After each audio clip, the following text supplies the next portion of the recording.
몇 주간 예배를 드리지 못하다가 다시 모여서 예배 드릴 수 있는 것 자체가 큰 기쁨이고 하나님의 은혜인 줄 믿습니다. 누군가 여러분에게 당신 지금 바라는 것이 뭡니까? 라고 묻는다면 대부분의 사람들이 주저없이 빨리 코로나로 인한 이 어려움이 종식되길 바랍니다 라고 이야기할 것입니다. 안타까운 소식은 코로나19 바이러스로 인하여서 이것이 종식된다 그래도 그 이후에 일어날 경제적인 상황은 그렇게 녹록지 않습니다. 더 힘들고 더 어려울 것이다, 이렇게 사람들이 전망하고 있습니다. 경제가 어려워지면 모든 가정들이 또한 힘이 들겠지요. 사회 전반적으로 어려워지니까 교회도 마찬가지지요. 교회라고 어렵지 않을 수가 없겠지요. 교회도 물론 어려웁니다. 답답한 심정을 가지고 하나님께 나아갔습니다. 하나님, 좀 마음이 답답합니다. 하나님, 어떻게 해야만 합니까? 하나님께서 제게 들려주시는 음성이 있었는데, 소망 가운데 나아가라. 소망 가운데 나아가라. 소망을 붙들고 살아가라, 이 말이었습니다. 오늘 저와 여러분들이 함께 나눌 말씀의 제목이 소망 가운데 살아가자입니다. 우리 한번 따라 하실까요? 소망 가운데 살아가자. 네, 소망 가운데 살아가자. 우리가 기억해야만 하는 첫 번째가 있는데 한번 따라 하시겠습니다. 생명의 면류관을 바라보자. 소망 가운데 살아가는 것은 생명의 면류관을 바라보는 것입니다. 우리 한번 야고보서 1장 12절 한번 다 같이 읽어보실까요? 야고보서 1장 12절 읽겠습니다. 시작. 시험을 참는 자는 복이 있나니 이는 시련을 견디어낸 자가 주께서 자기를 사랑하는 자들에게 약속하신 생명의 면류관을 얻을 것이기 때문이다. 시험을 참는 자가 복이 있다. 여기서 시험은 시련을 말합니다. 어려움을 말하고 고통 가운데 있는 상황을 말합니다. 그런데 이 어려움이, 이 시험이 지금 코로나 때문에 외부에서 내 안에 들어오는 시련이 아니라 이 본문에서 기록하고 있는 시련은 내 안에서 일어나는 시련을 말하는 거예요. 다시 말해서 내 안에서 일어나는 죄악된 욕구 때문에 너가 지금 시험당하고 있다. 너가 지금 고통당하고 있고 너가 지금 시련당하고 있다라는 거예요. 이것을 좀 더 구체적으로 야고보가 이야기하고 있는데 우리 14절, 15절 다 같이 한번 읽어보겠습니다. 시작. 오직 각 사람이 시험을 받는 것은 자기 욕심에 끌려 미혹됨이니 욕심이 잉태한 즉 죄를 낳고 죄가 장성한 즉 사망을 낳느니라. 행복 심리학자 최종설 교수가 그런 말을 하더라고요. 여러분들 지금 행복하십니까? 불행하십니까? 여러분들이 지금 행복하다면 여러분들이 과거에 잘 살았다는 것입니다. 여러분들이 지금 불행하고 내 삶이 정말 힘들고 어렵다면, 내가 불행하다고 느낀다면 여러분들은 과거에 잘못 살은 겁니다. 이렇게 이야기하더라고요. 참 공감되는 부분이 있었어요. 그런데 우리의 삶의 시련이 왜 오느냐? 우리의 삶의 고통이 왜 오느냐? 그것이 바로 너희의 욕심 때문이다. 욕심이 잉태한 즉 죄를 낳고 죄가 장성한 즉 사망을 낳느니라. 욕심이 뭘까요? 지나치게 탐내어서 내가 누리고자 하는 거예요. 지나치게 탐을 내는 거예요. 그리고 내가 그것을 과시하는 거예요. 이 욕심이라는 거예요. 그러니까 내 안에 고통이 오는데, 내 안에 시련이 오는데 그것이 내 욕심 때문이다. 그것이 장성한즉 너는 결국 너는 욕심 가운데 죽어질 것이다.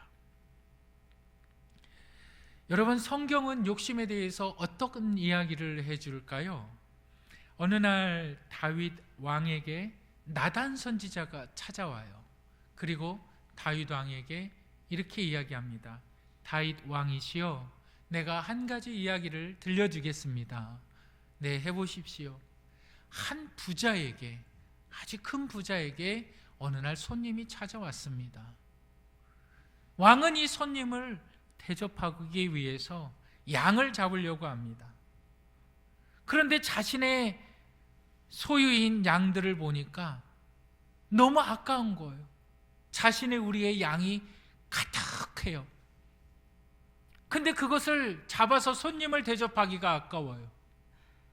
그래서 이 부자가 어떻게 합니까? 저 양 한 마리 있는 가난한 사람의 양을 취해서 손님을 대접했습니다. 다윗이 노발대발합니다. 그런 나쁜 놈이 세상에 어디 있느냐? 그 놈이 정말 그 이야기가 사실이라면 내가 그 놈을 결코 가만두지 않겠다. 다윗이 그렇게 이야기해요. 나단 선지자가 하는 말이 뭐라 그러냐면 당신이 그 사람입니다. 당신이 그 사람입니다. 여러분, 욕심을 사람들이 없앨 수 있을까요? 욕심은 내 죄악된 본성 가운데 있는 거예요. 유교 철학에서 말하는 그 순자가 그런 얘기를 하더라고요. 예를 지키면 욕심을 없앨 수 있다. 예라는 것이 뭐냐면 사회적인 규범이에요. 사회적인 규범 가운데 살아가면 너희가 욕심을 없앨 수 있다. 이런 얘기를 하는데 그게 사실이 아니에요. 그렇지가 않습니다. 욕심이 없어지지가 않아요. 내 어떠한 삶의 규칙을 세워놓고 나는 요만큼, 나는 매달 몇백만 원을 벌면 더 이상 벌지 않을 거야. 나는 어떠한 내 목표를 이렇게 이루면 나는 더 이상 욕심을 내지 않을 거야. 그렇지 않아요. 욕심이 끝이 없어요. 욕심을 절제할 수가 없어요. 다윗이 얼마나 신실하게 하나님을 섬겼습니까? 다윗이 얼마나 신실한 하나님의 사람이었습니까? 우리는 결코 욕심을 제어하지 못해요. 남이 잘 사는 거 보면 나도 잘 살고 싶고요. 남이 좋은 거 먹으면 나도 좋은 거 먹고 싶고요. 억지로라도 남의 거라도 뺏어서 내 거 갖고 싶어 해요. 그 욕심 없앨 수가 없어요. 그런데 욕심의 방향을 바꿀 수는 있어요. 욕심의 방향을 바꿀 수는 있어요. 여러분, 하나님의 일에 욕심을 내시기를 주님의 이름으로 축복합니다. 누가 봉사합니까? 나는 저 사람보다 더 봉사 많이 해야지. 누가 헌신합니까? 아니, 나는 저 사람보다 더 많이 헌신해야지. 여러분, 하나님께 드림에 욕심내시길 바랍니다. 11조를 10만 원 하시는 분이 계십니까? 하나님, 나 11조 20만 원 드리게 해주세요. 욕심내시길 바랍니다. 100만 원 하시는 분들 계십니까? 하나님, 나 11조 1000만 원 하게 해주십시오. 욕심내시길 바랍니다. 아니, 왜 그런 일들이 왜 나에게는 일어나지 않습니까? 왜 나는 좋은 곳에 살고 싶고, 왜 나는 좋은 것을 먹고 싶고 입고 싶어 하는데 왜 하나님이 진정으로 부어주시는 그 하나님의 은혜에 대해서는 욕심을 내지 않으십니까? 욕심의 방향을 바꾸시기를 주님의 이름으로 축복합니다. 그것이 바로 생명의 면류관을 바라보는 자들의 삶의 모습이라는 거예요. 그러면서 이 야고보가 이렇게 얘기합니다. 너희 눈에 이 생명의 면류관이 보이느냐? 너희들에게 이 생명의 면류관, 이 생명의 면류관이라는 것, 스테파노스라는 말인데 성경에는 면류관이 세 종류의 면류관이 나와요. 정말 양머리를 잘 이끈 자에게 주는 면류관도 나오고요, 또한 영들에게 주는, 보이지 않는 존재들에게 주는 면류관도 있고요, 주의 성도들에게 주는, 신약에서 대부분 이야기하는 이 면류관은 스테파노스라는 말인데, 이것이 뭐냐면 생명의 면류관이라는 것이 아닙니다. 원문을 보면 생명을 주는 면류관인 거예요. 다시 얘기하면 이 면류관을 내가 하나님께로부터 받는다는 것은, 내 머리에 쓰여진다는 것은 곧 너에게 영원한 생명이 있음을 하나님께서 표시해 주는 그 표징의 상황이 면류관을 받는 거예요. 면류관, 여러분 그리스 로마 가운데 올림픽이라는 것이 생겨나요. 뭐 레슬링을 하든 뭐 마라톤을 하든 무엇을 하든 그것을 우승한 사람에게 이 면류관을 씁니다. 쓰여집니다. 그 면류관에 쓰여진 의미가 뭔지 아십니까?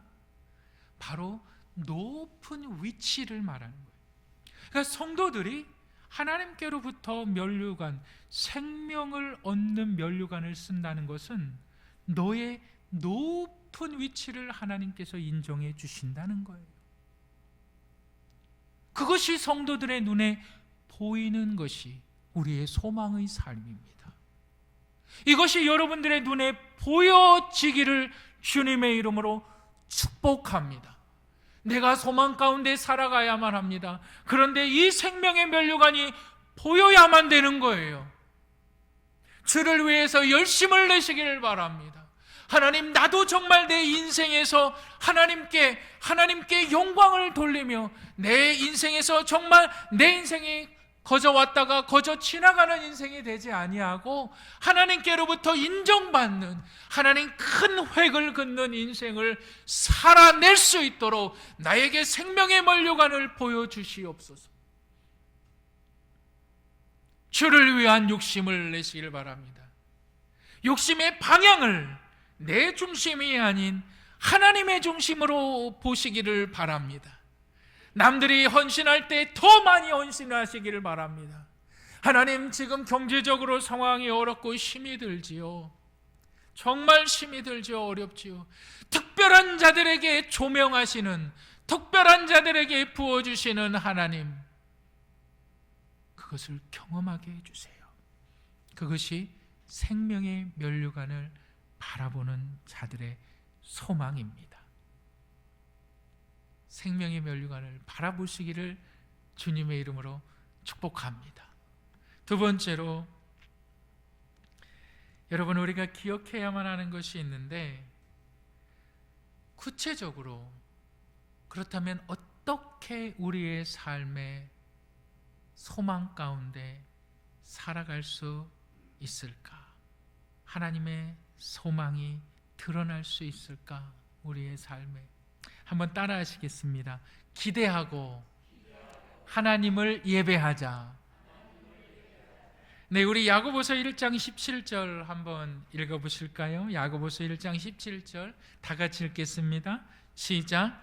온갖 좋은 은사와 온전한 선물이 다 위로부터 빛들의 아버지께로부터 내려오나니 그는 변함도 없으시고 회전하는 그림자도 없으시니라. 18절 읽겠습니다. 그가 그 피조물 중에 우리로 한 첫 열매가 되게 하시려고 자기의 뜻을 따라 진리의 말씀으로 우리를 낳으셨느니라. 야고보는 지금 고통받는 그리스도인들에게 이렇게 말합니다. 하나님은 신실하시다. 하나님은 어제나 오늘이나 내일이나 변함이 없으신 분이다. 그러면서 천문학, 이 천체적인 이야기를 해요. 여러분, 이제 그 우이천 한번 가보셨습니까? 뭐 코로나19 바이러스로 인해서 막 벚꽃놀이도 다 중단이 되어지고 그러는데, 우이천 가보시면 지금 막 벚꽃이 만개해 있어요. 너무 아름다워요. 그것을 보면서 사람들이 뭐라 그러냐면, 정말 좋다. 뭐 사람들이 다 집에서 있으시고 외출을 삼가하라 그래도 우리처럼 한번 나가보면 사람들이 그냥 바글바글해요. 거기 그 사진 찍고 막 그러는 거예요. 여러분, 벚꽃이 언제 필까요? 언제 핍니까? 언제 핍니까? 벚꽃이? 예? 뭘 봄에 핍니까? 지금 피죠. 지금 피죠. 봄에 피지요. 이 계절은 어떻게 바뀌나요? 봄이 오면 여름이 오고 가을이 오고 겨울이 오고, 내가 계획하지 않아도, 내가 그것을 일일이 따지지 않아도 정확한 하나님의 시간에 여름이 오고 가을이 온다. 야고보가 이렇게 얘기하는 겁니다. 너희가 하나님이 계신지, 하나님이 안 계신지, 내가 천국에 있는지, 내가 지옥에 있는지 잘 모르겠거든. 하나님의 신실하심을 바라봐라. 그 하나님의 신실하심은 저 벚꽃 가운데 나타난다라는 거예요. 하나님은 변개치 않으신다. 하나님은 여름이 오면 가을을 오게 하시는 분이시다. 한 번도 그 계절을 바꾸신 적이 없으시다. 하나님은 벚꽃을 피게 하시는 분이시다. 한 번도 하나님은 벚꽃을 피지 않게 하신 적이 없으시다. 하나님의 신실하심, 내가 벚꽃을 바라보면 벚꽃이 아름답게 만개했구나, 내가 여기서 사진 찍어야지, 이것이 아니라 벚꽃이 활짝 핀 것을 보고 하나님의 신실하심을 바라봐라 라는 거예요. 하나님의 이렇게 신실하시지 않느냐, 이렇게 신실한 하나님이 죄인들을 향한 구원의 완벽한 계획을 세우셨고, 그 완벽한 구원의 계획을 따라 진리의 말씀으로 너희를 낳으셨다. 이것이 야고보가 지금 말하는 거예요. 그렇다면 진리의 말씀은 뭘까요? 여러분 한번 보시겠습니다. 우리 요한복음 1장 17절 한번 보실까요? 1장 17절 다 같이 읽겠습니다. 시작. 율법은 모세로 말미암아 주어진 것이요 은혜와 진리는 예수 그리스도로 말미암아 온 것이라. 은혜와 진리는 예수 그리스도다. 우리 18절 한번 읽어보실까요? 1장 18절 시작.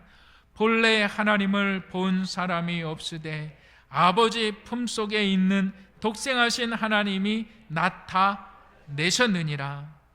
아버지 품속에 있는 예수 그리스도가 세상 가운데 나오셨다. 보이지 아니하시는 거룩하신 하나님의 아들이 인간의 몸을 입고 오셔서 사람들의 눈에 보여지셨다. 그것이 하나님의 신실하심이라는 거예요. 그 신실하심을 너희들 다 보지 않느냐? 그 하나님의 신실하심의 결정체가 예수 그리스도 아니냐? 너가 그를 보았지 않느냐? 그의 말씀을 들었지 않느냐? 그분의 말씀을 들었지 않느냐? 그것을 믿었다면 너희가 하나님의 자녀가 된 것이다. 이것을 본문은 진리의 말씀으로 너희를 낳으셨느니라 라고 말하는 거예요. 여러분, 예수를 믿는다는 것은 내가 예수님을 믿습니다. 아멘. 내가 예수님을 믿습니다. 아멘. 우리 한번 예수님을 믿으시는 분은 아멘 하시길 바랍니다. 예수님을 믿으십니까? 내가 예수님을 믿으십니까? 아멘. 정말 예수님을 믿는다는 것은 그런데 아멘으로 끝나는 것이 아니에요.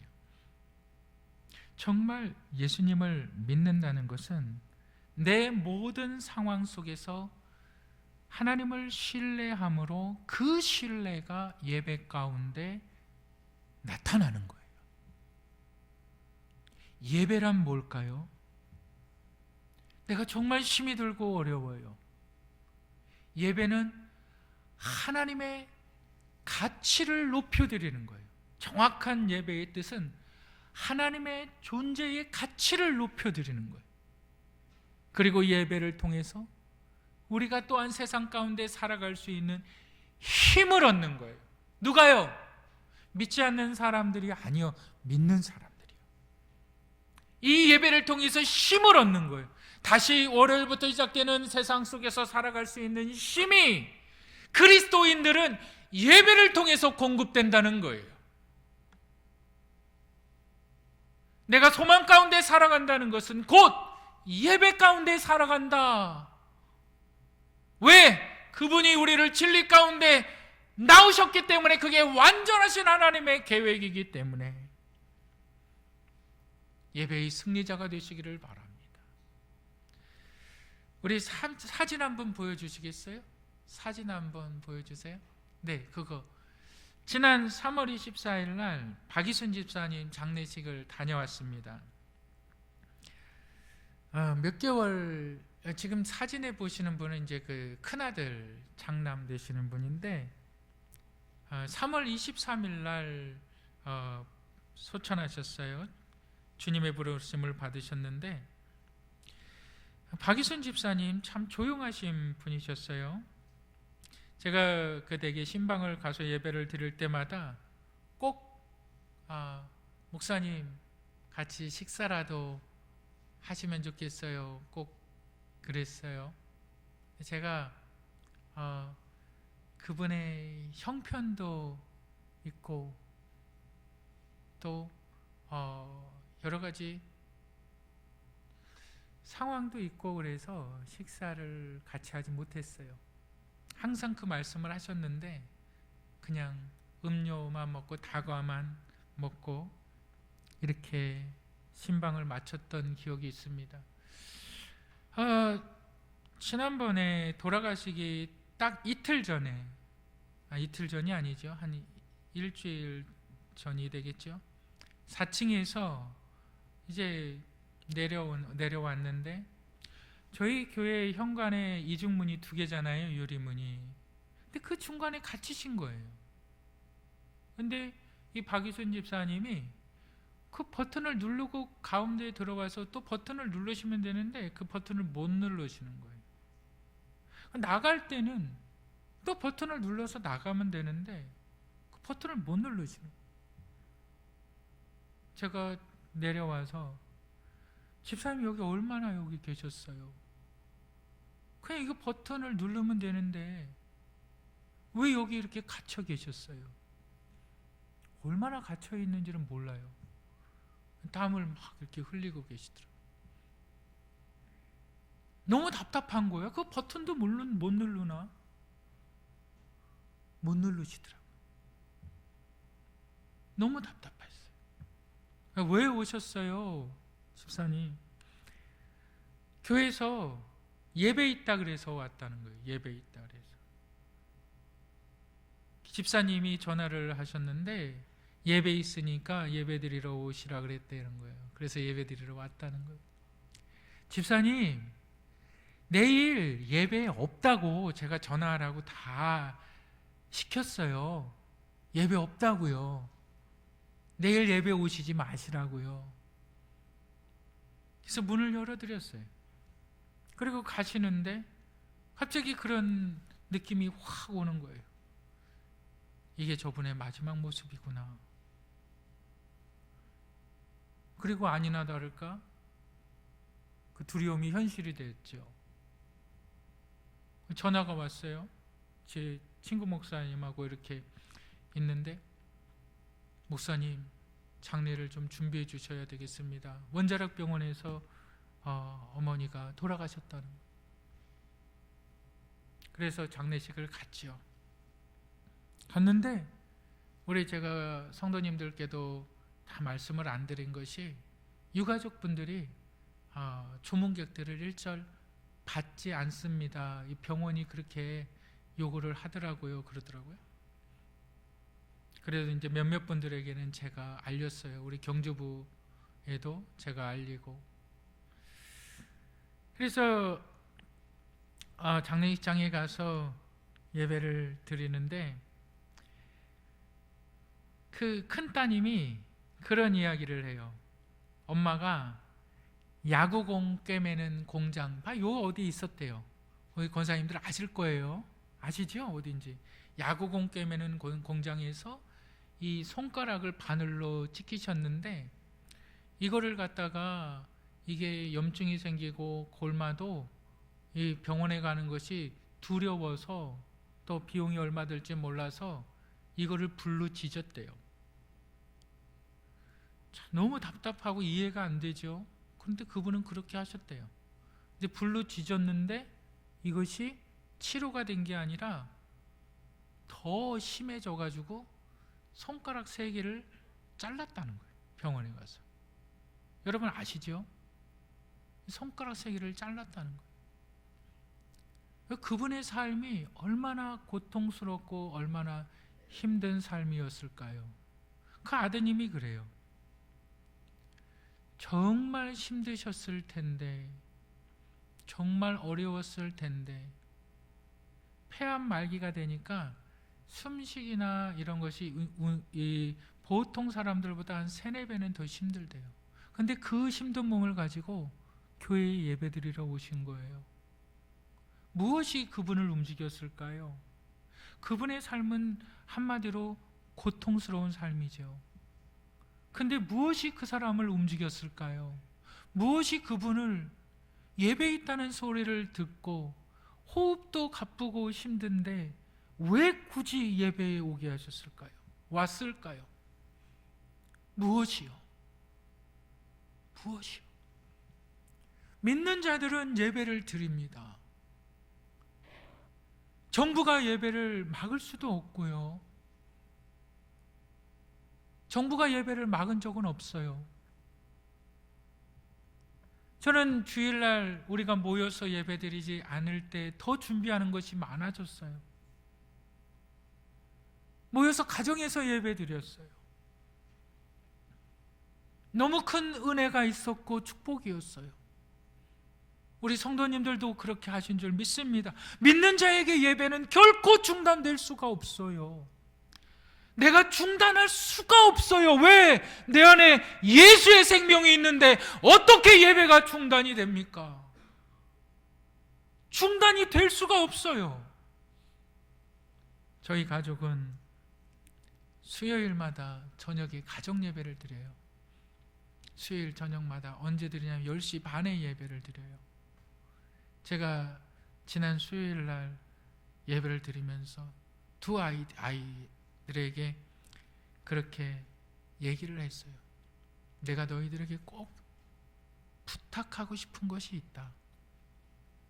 그것이 뭐냐면 너희들이 나중에 때가 되면 시집 가고 장가 가겠지만 장가를 가서 꼭 예배드리는 가정을 세워라. 꼭 예배드려라. 그러니까 우리 예찬이가 네 그러고 이제 우리 예은이는 그러더라고. 아마도 그래요. 그렇게 하겠다는 거죠. 여러분 예배는 내 안에 정말 예수 그리스도의 생명이 있으면 예배는 중단될 수가 없는 겁니다. 경제가 어려워요. 막 은행이 무너져요. 회사가 넘어가요. 뭐 우리나라가 정말 공황 상태에 빠져도 예배는 중단되어질 수가 없는 겁니다. 이 예배를 사모하시고 기대하는 것이 소망 가운데 살아가는 것입니다. 이 소망이 있으십니까? 아, 교회에서 예배 안 드린다고 나는 예배 안 드려? 아, 교회에서 예배 안 드린다고 나는 예배를 드리지 않아?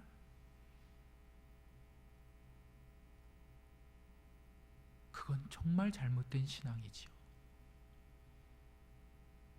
예배가 뭔지 모르는 거죠. 한 번도 예배에 대해서 하나님께 나아간 적이 없다는 거죠. 예배는 우리 믿는 자들이 누리는 하나님의 축복이며 믿는 자들에게 주신 특권입니다.